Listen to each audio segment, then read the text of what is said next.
June 12, 2021. 2 Peter 3, 1-18. God's Word of Hope. Introduction. 2 Peter 3, 1-18. The final chapter of 2 Peter focuses on the day of Christ's return. Followers of Christ should not be upset by people who make fun of them because Christ hasn't yet returned. Rather, they should stay strong in faith, awaiting the new heavens and new earth God promises. Today's scripture, 2 Peter 3:13. We wait for what God has promised, new heavens and a new earth, where righteousness will be at home.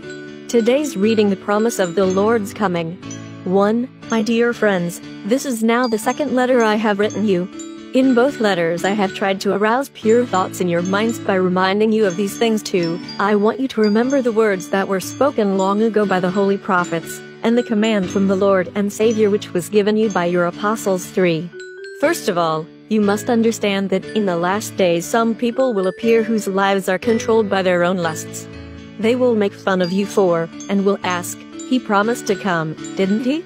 Where is he?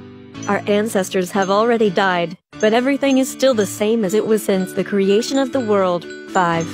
They purposely ignore the fact that long ago God gave a command, and the heavens and earth were created. The earth was formed out of water and by water. 6. And it was also by water, the water of the flood, that the old world was destroyed. 7. But the heavens and the earth that now exist are being preserved by the same command of God, in order to be destroyed by fire. They are being kept for the day when godless people will be judged and destroyed. 8. But do not forget one thing, my dear friends. There is no difference in the Lord's sight between 1 day and 1,000 years. To him the two are the same. 9. The Lord is not slow to do what he has promised, as some think.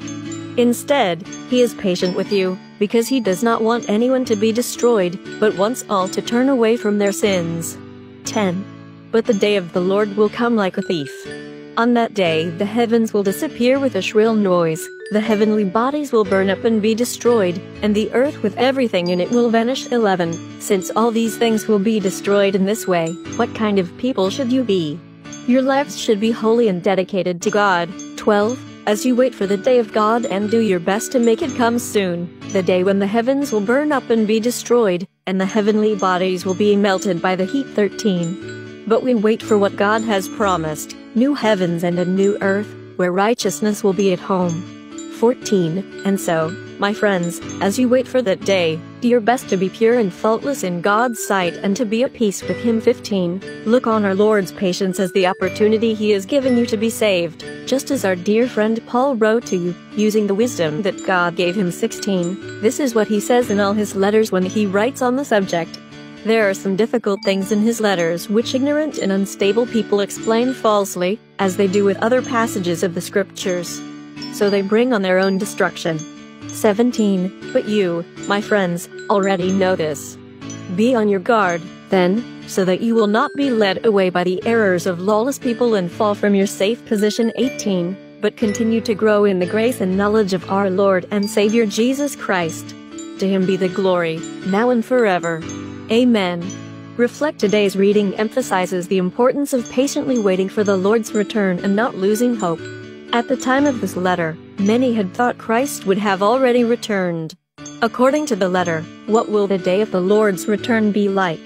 How are followers of Christ to act as they wait for his return? Let's pray.